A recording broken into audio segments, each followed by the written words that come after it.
Good morning friends, how are you? I hope you're fine and you're most welcome in the fourth video lecture of Subject to Verb Agreement. Subject to Verb Agreement के चौथे video lecture में आप सभी का स्वागत है। Dear students, जितने भी वीडियोस को आप देखते जाते हैं उसको नोट्स कीजिए, कंप्लीट करते जाइए, ताकि जब हम लोग ऑफलाइन क्लास करेंगे तो वहां पर फिर इस चीज को रिपीट नहीं करना पड़े। बाय द वे, अभी तक हम लोगों ने रूल नंबर 9 तक पढ़ा है। चलिए आज के क्लास में हम लोग चलते हैं रूल नंबर 10 की ओर। तो रूल नंबर 10 बोर्ड में इस तरह है, आपका देख रहे हैं। रूल नंबर 10 लिखा हुआ, when two subjects are joined by, जब दो सब्जेक्ट अर्थात दो नाउन, जब दो सब्जेक्ट या दो नाउन किससे जुड़ा हो, एज वेल एज से। देखिए जैसा कि बोर्ड में लिखा हुआ है, देख रहे होंगे आप लोग, किसी भी वाक्य में, याद रहे, किसी भी सेंटेंस में, किसी भी वाक्य में अगर दो सब्जेक्ट एज वेल एज से जुड़ा हो, या अलोंग विथ से जुड़ा हो, या टुगेदर विथ से जुड़ा हो, विथ से जुड़ा हो, इन एडिशन टू से जुड़ा हो, एंड नोट से जुड़ा हो, लाइक से जुड़ा हो, अनलाइक से जुड़ा हो, इंक्लूडिंग से जुड़ा हो, एक्सक्लूडिंग से जुड़ा हो, बट से जुड़ा हो, एक्सेप्ट से जुड़ा हो, या बिसाइड से जुड़ा हो। तो जब कभी भी आप इस प्रकार के वाक्य को देखते हैं, जब कभी भी आप देखते हैं कि दो सब्जेक्ट, किसी भी वाक्य में दो सब्जेक्ट अगर एज वेल एज से जुड़ा है, विथ से जुड़ा है, टुगेदर विथ से जुड़ा है, अलोंग विथ से जुड़ा है, इन एडिशन टू से जुड़ा है, एक्सेप्ट से जुड़ा है, इनमें से किसी से भी जुड़ा है, तो किसी भी वाक्य में अगर दो सब्जेक्ट इनमें से किसी से भी जुड़ा है, ऑन दैट कंडीशन आप क्या करेंगे, तो पॉइंट को समझिए। यहां पर आपको रूल याद रखना है, नियम याद रखना है। पॉइंट क्या है कि वर्ब कम्स, वर्ब आता है according to the first subject. समझिए अच्छे से। तो जब कभी भी किसी भी वाक्य में, जब कभी भी किसी भी वाक्य में अगर दो सब्जेक्ट इनमें से किसी से भी जुड़ा हो, तो उस वाक्य में जो वर्ब आएगा वो पहला सब्जेक्ट के अनुसार आएगा। Whenever you will get any sentence like this, किसी भी वाक्य को अगर इस तरह का देखते हैं, किसी भी वाक्य में दो सब्जेक्ट अगर as well as, along with, together with addition to, in addition to, and not, like, unlike, and including, excluding, but, है ना, एक्सेप्ट, बिसाइड्स, इनमें से कोई भी अगर दो सब्जेक्ट से जुड़ा है, तो उस वाक्य में जो आपका वर्ब आएगा वो किसके अकॉर्डिंग आएगा, फर्स्ट सब्जेक्ट के अनुसार आएगा। फॉर एग्जाम्पल, उदाहरण के लिए, you as well as he dash coming, you as well as he dash coming। अब बताइए यहां इज होगा या आर होगा। देखिए you एक सब्जेक्ट है, he दूसरा सब्जेक्ट है, दो सब्जेक्ट किससे जुड़ा हुआ है, as well as, you as well as he, तुम साथ ही साथ वह भी। तो याद रहे दो प्रोनाउन, ये नाउन इक्विवेलेंट है, एक्चुअली नाउन ही है एक प्रकार का।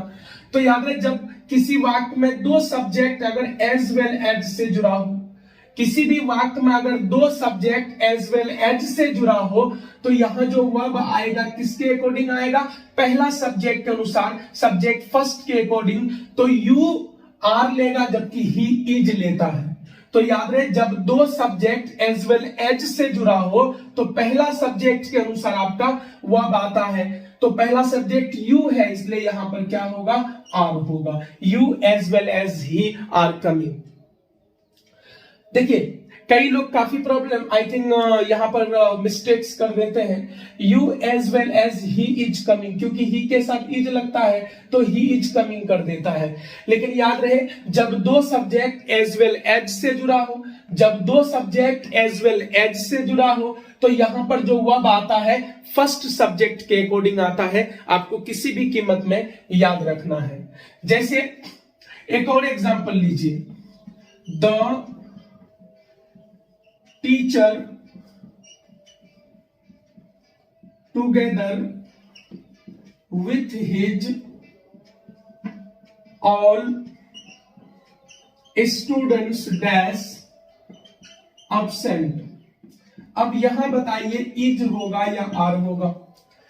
The teacher together with his all students, the teacher together with his all students. यहां पर देखिए द टीचर पहला सब्जेक्ट है, हिज ऑल स्टूडेंट्स दूसरा सब्जेक्ट है। ये दो सब्जेक्ट किससे जुड़ा हुआ है? टुगेदर विथ से। देखिए the teacher together with his all students, यहां द टीचर फर्स्ट सब्जेक्ट है, his all students second subject है। जब दो सब्जेक्ट टुगेदर विथ, देखिए यहां पर जब दो subject as well as along with together with in addition to and not like unlike including excluding but except beside इनमें से किसी भी से भी जुड़ा हो, तो यहां देखिए the teacher together with his all students, the teacher और हिज ऑल स्टूडेंट्स ये दोनों किससे जुड़ा हुआ है? टुगेदर विथ से। तो ऐसे वाक्यों में जो वर्ब आता है फर्स्ट सब्जेक्ट के अनुसार आता है द टीचर, ये सिंगुलर फॉर्म में है इसलिए वर्ब भी सिंगुलर होगा, अर्थात यहां पर इज होगा। तो याद रहे इस तरह का सेंटेंस जहां भी आप लोगों को मिले इसी तरह से इसको सॉल्व करना है। जब भी किसी वाक्य में दो सब्जेक्ट इनमें से किसी से भी जुड़ा हो, आपका जो वर्ब आएगा पहला सब्जेक्ट के अनुसार आएगा। ऐसा क्यों? ऐसा इसलिए क्योंकि पहला सब्जेक्ट में प्रेशर ज्यादा पड़ता है। तुम साथ साथ वह भी आ रहा है, तुम तो आ ही रहे हो, उसको भी ले लेना, टैग कर लेना, तो कहीं ना कहीं ये मेन हो जाता है ना। शिक्षक और उसके सभी छात्र, है ना, शिक्षक साथ ही साथ उसके सभी छात्र अब्सेंट है। शिक्षक तो अब्सेंट है ही, स्टूडेंट भी है, तो कहने का मतलब इसमें ज्यादा प्रेशर पड़ता है। तो फर्स्ट सब्जेक्ट में ज्यादा प्रेशर पड़ने के कारण हम लोग फर्स्ट सब्जेक्ट को एक्चुअली मेन मानते हैं और उसी के अकॉर्डिंग हमारा क्या होता है? वर्ब होता है। आई होप अच्छे से समझ में आया होगा ये रूल। चलिए इस रूल के बाद हम लोग चलते हैं आगे। रूल नंबर 10 तक हम लोग पढ़ चुके हैं। अब हम लोग रूल नंबर 10 के बाद चलेंगे रूल नंबर 11 की दुनिया में। मैं बार बार कहता हूं जितना भी पढ़ते हैं उसको क्लियर करते जाइए ताकि जब हम लोग ऑफलाइन पढ़ेंगे तो फिर इसको रिपीट नहीं करना पड़े। चलिए रूल नंबर 10 के बाद चलते हैं रूल नंबर 11 की दुनिया में। बहुत ही सुंदर रूल है, समझिएगा। When two nouns are joined by, जब दो नाउन जुड़ा हो, किससे जुड़ा हो? तो याद रहे और से या नोर से या आइदर और से या नाइदर नोर से या not only but also say. समझिए अच्छे से, बहुत इंपॉर्टेंट रूल है। लिखा हुआ है when two nouns are joined by, जब दो नाउन जुड़ा हो, जब दो सब्जेक्ट जुड़ा हो, किससे जुड़ा हो? और से या नोर से या आइदर और से या नाइदर नोर से या not only but also say. जिस किसी भी वाक्य में दो नाउन या दो सब्जेक्ट इनमें से किसी से भी जुड़ा हो तो आपको पॉइंट याद रखना है। क्या याद रखिएगा पॉइंट? तो वर्ब कम्स, वर्ब आता है according to the nearest noun. तो ऐसे वाक्यों में जो वर्ब आएगा वो किसके अकॉर्डिंग आएगा? नजदीक वाला नाउन के अनुसार। Any problem? नजदीक जब भी याद रहे, जब भी किसी वाक्य में दो सब्जेक्ट इनमें से किसी से भी जुड़ा हो, चाहे और से, नोर से, आइदर और से, नाइदर नोर से या not only but also say, इस कंडीशन में वर्ब जब भी आप पुट करेंगे किसके अकॉर्डिंग? नजदीक वाला नाउन के अकॉर्डिंग। जैसे फॉर एग्जाम्पल यू और ही डैश गोइंग, यू और ही डैश गोइंग, यहां इज होगा या आर। समझिए, देखिए यू एक सब्जेक्ट है, ही दूसरा सब्जेक्ट है, दो सब्जेक्ट किससे जुड़ा हुआ? और से। तो जब दो नाउन या दो सब्जेक्ट किससे जुड़ा हो? और से। तो ऑन दैट कंडीशन, देखिए मैंने यहां पर यू को, ही को नाउन बोल दिया। ये एक्चुअली ये नाउन इक्विवेलेंट ही है, ये नाउन ही है, ये प्रोनाउन नाउन के बदले आता है, ये प्रोनाउन है, लेकिन इसको नाउन इक्विवेलेंट भी हम लोग बोलते हैं, ठीक है। तो सुनिए, जब दो नाउन या दो सब्जेक्ट किससे जुड़ा हो, और से, यहां पर जो वर्ब आएगा नजदीक वाले के अनुसार, तो इस वर्ब का नजदीक में कौन है, यू है कि ही है, तो नजदीक में ही है, इसलिए यहां पर इज होगा। तो जब भी दो सब्जेक्ट और से जुड़ा हो, यहां जो वर्ब आएगा अपने नजदीक वाले के अनुसार, तो यहां पर वर्ब का नजदीक में कौन है, ही है, तो वहां पर इज हो जाएगा। समझ में आया? जब भी दो सब्जेक्ट इनमें से किसी से भी जुड़ा हो, तो ऑन दैट कंडीशन आपका जो वर्ब आएगा वो नजदीक वाले के अनुसार आएगा। और भी एग्जांपल देखिए, either Ram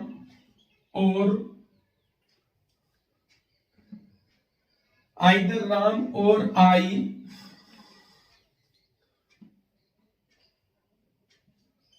coming there, either Ram or I dash coming there. अब यहां पर बताइए इज होगा या एम होगा, तो कहता आइदर, देखिए राम एक सब्जेक्ट है, आई दूसरा सब्जेक्ट है, यहां पर दो सब्जेक्ट किससे जुड़ा हुआ, आइदर और से, either Ram or I dash coming there. तो अभी एक चीज बताइए, यहां पर दो सब्जेक्ट किससे जुड़ा हुआ, आइदर और से, तो जब भी दो सब्जेक्ट और, nor, either or, neither, nor, not only but also say जुड़ा रहे, ऑन दैट कंडीशन यहां जो वर्ब आता है नजदीक वाले के अनुसार आता है। तो नजदीक में कौन है, एम, सॉरी नजदीक में कौन है, आई क्या लेगा, एम लेगा। तो वर्ब जो आता है वो नजदीक वाले के अनुसार, नजदीक में आई है इसलिए क्या हो गया, एम हो गया। उसी तरह देखिए, not only he but also I dash going there. यहां पर बताइए इज होगा या एम, समझिए बातों को। क्या लिखा हुआ है, not only he but also I dash going there. अब बताइए, अब देखिए ही एक सब्जेक्ट है, आई दूसरा सब्जेक्ट है, ये किससे जुड़ा हुआ, not only but also say. जब दो सब्जेक्ट किससे जुड़ा हो, not only but also say, तो वर्ब जो आता है नजदीक वाले के अनुसार आता है।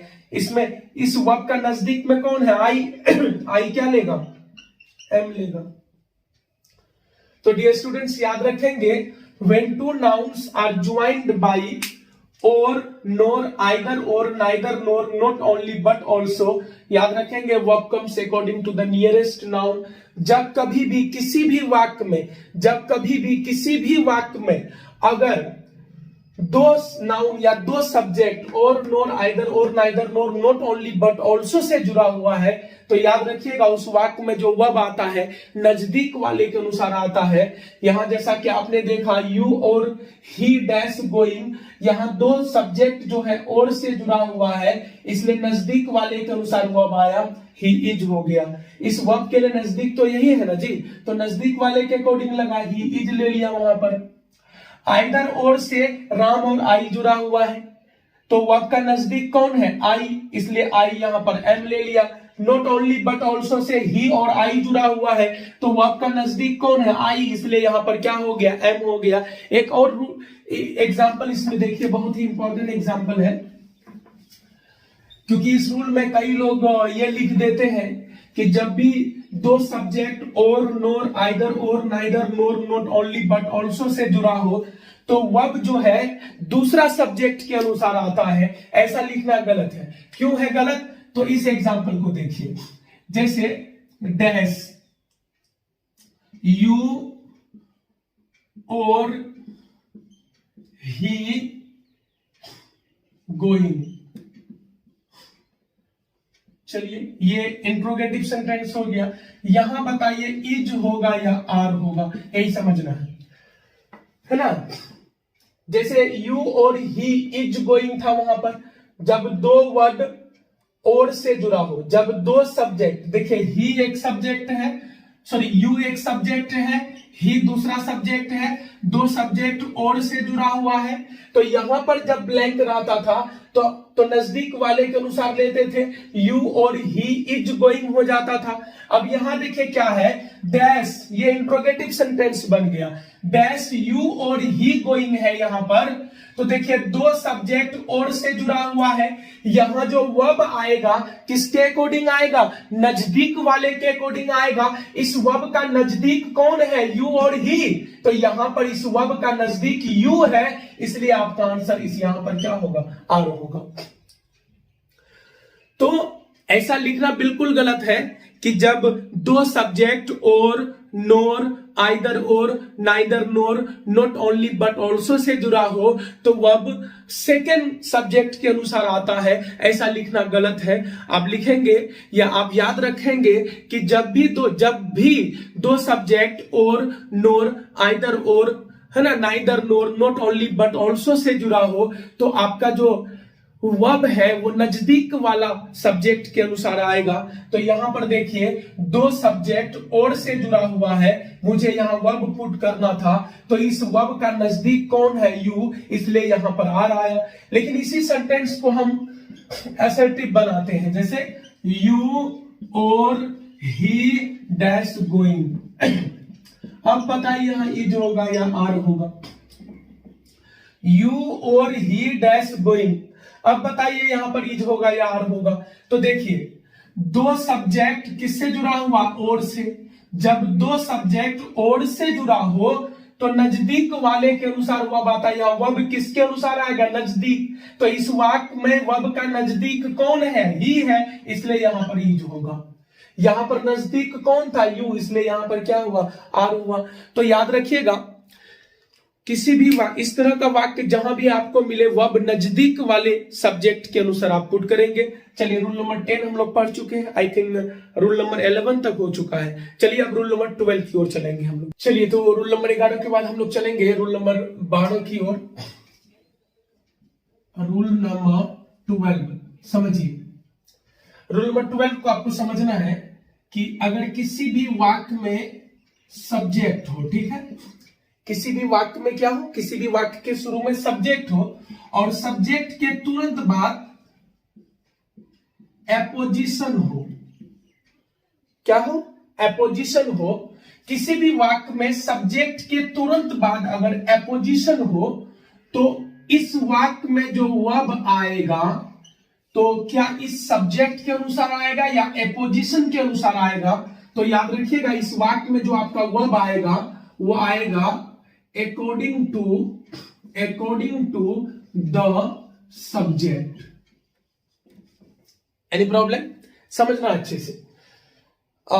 यहां पर एपोजिशन टर्म हो सकता है आपके लिए न्यू हो, लेकिन कोशिश करूंगा कि अच्छे से मैं आपको समझा सकूं। तो रूल नंबर 12 को अच्छे से समझिए। रूल नंबर 12 बहुत ज्यादा सुंदर नियम है ये। किसी भी वाक्य के शुरू में अगर सब्जेक्ट हो और सब्जेक्ट के तुरंत बाद क्या हो, एपोजिशन हो।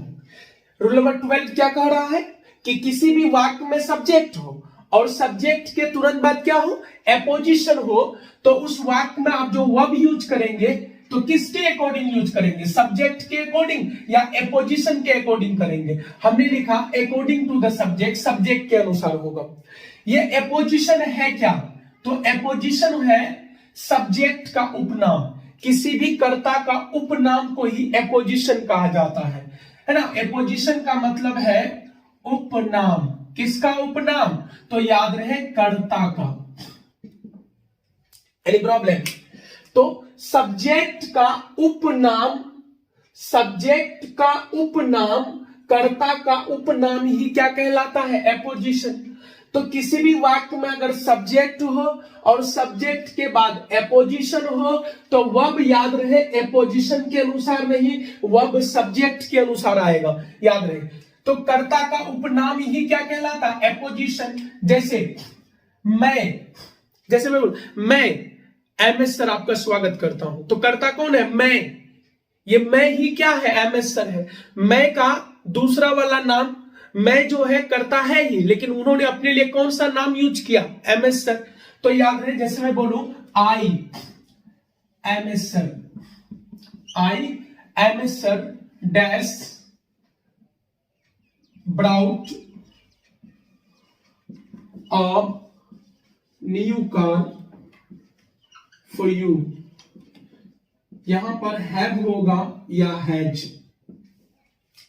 आई MS sir brought a new car for you. अब देखिए कहता आई मैं कौन, एमएस सर। तो ये जो सब्जेक्ट है इसी का दूसरा वाला नाम है ना, ये उपनाम है ना, इसी को एपोजिशन कहते हैं। इसी को क्या बोलते हैं, एपोजिशन। तो देखिए मैं कौन, तो एमएस सर। आई ऐसे बोलते आई एमएस सर हैज ब्राउट। यहां पर देखिए अगर हैज बोल देंगे तो इसके अकॉर्डिंग आ गया। अगर मैं यहां पर हैज लिख दूं तो इसके अकॉर्डिंग आया। किसके अकॉर्डिंग आया, एपोजिशन। क्योंकि एमएस सर जो है वो हैज लेगा, ठीक है, लेकिन आई क्या लेता है, हैव लेता है। तो जिस भी वाक्य में सब्जेक्ट के बाद अगर एपोजिशन आए तो यहां पर वर्ब किसके अकॉर्डिंग आएगा, तो यहां जो वर्ब आएगा सब्जेक्ट के अकॉर्डिंग आएगा, इसलिए यहां पर होगा क्या, हैव। तो जहां भी मैं इस तरह का सेंटेंस यूज करूंगा तो मैं बोलूंगा I mister MS sir have brought a new car for you. मैं एमएस सर तुम्हारे लिए नया कार लाया हूं। समझ में आ रहा है। तो जब भी सब्जेक्ट के बाद एपोजिशन आएगा, सब्जेक्ट का उपनाम आएगा, तो उसमें जो वर्ब आएगा वो किसके अकॉर्डिंग आएगा, सब्जेक्ट के अकॉर्डिंग आएगा, ना कि एपोजिशन के अकॉर्डिंग आएगा। याद रहे। यहीं पर see your wife, see your wife dash everything. अब देखिए यहां पर नो होगा या नोज होगा। See your wife dash everything. तो सी वह तुम्हारी पत्नी, वह तुम्हारी पत्नी, वह कौन, तो तुम्हारी पत्नी। ये वह क्या है, सब्जेक्ट है। इसी का दूसरा नाम क्या है, योर वाइफ, इसलिए ये अपोजिशन है। सब्जेक्ट के लिए ही जो दूसरा पद यूज करते हैं, सब्जेक्ट के लिए ही जो दूसरा टर्म यूज करते हैं वही अपोजिशन कहलाता है। तो see your wife dash everything. तो यहां पर सी थर्ड पर्सन है, सिंगुलर नंबर है, इसलिए यहां क्या हो जाएगा, नोज। चलिए तो एक एग्जांपल और देखते हैं हम लोग। I mister Ram dash an honest man. यहां इज होगा या एन होगा।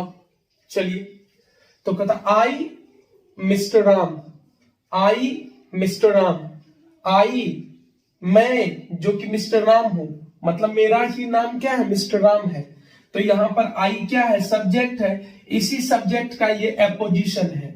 तो यहां राम है तो इज होगा, लेकिन याद रहे जब सब्जेक्ट के बाद एपोजिशन हो तो सब्जेक्ट के अकॉर्डिंग वर्ब आता है, इसलिए यहां पर क्या होगा, एम होगा। डियर स्टूडेंट्स याद रहे किसी भी वाक्य में सब्जेक्ट के लिए ही जो दूसरा नाम, सब्जेक्ट के लिए ही जो दूसरा टर्म यूज होता है उसी को हम लोग एपोजिशन बोलते हैं। तो जिस भी वाक्य में सब्जेक्ट के बाद एपोजिशन हो तो एपोजिशन के अकॉर्डिंग वर्ब नहीं आएगा, सब्जेक्ट के अकॉर्डिंग आएगा। याद रहे सब्जेक्ट के बाद कॉमा, उसके बाद कोई अगर नाम हो, आई मिस्टर सोमेश, तो आई के बाद कॉमा होगा, मिस्टर सोमेश होगा, तो समझ जाना कि वही आई मिस्टर सोमेश है। सी कॉमा सीता, तो समझ जाना कि वही सी कौन है, सीता है। कहीं पर यू है ना, यू कॉमा बॉय, तो समझ जाना कि वही यू बॉय है ना। वहीं पर रहेगा यू कॉमा गर्ल, तो समझ जाइएगा कि वही यू क्या है, गर्ल है। तो सब्जेक्ट के लिए ही जो टर्म को हम लोग यूज करते हैं, सब्जेक्ट के लिए ही जिस नाम को हम लोग यूज करते हैं कॉमा के बाद, वही एपोजिशन है। तो सब्जेक्ट के बाद जहां भी एपोजिशन होगा, ऑन दैट कंडीशन आप एपोजिशन के अकॉर्डिंग नहीं, सब्जेक्ट के अकॉर्डिंग वर्ब का प्रयोग करेंगे। Any problem? चलिए आज के इस वीडियो लेक्चर में मैंने आप लोगों को 3 मोस्ट इंपॉर्टेंट रूल्स को बताया। आई होप कि काफी समझ में आया होगा, और कितना समझ में आता है नहीं आता है, मुझे और किस तरह से वीडियो बनाना चाहिए, किस तरह समझाना चाहिए, कमेंट बॉक्स में जरूर लिखिए। इसी के साथ आज का क्लास हम लोग को यहीं तक छोड़ते हैं और फिर मिलते हैं हम लोग नेक्स्ट वीडियो में। तब तक के लिए टेक केयर, बाय।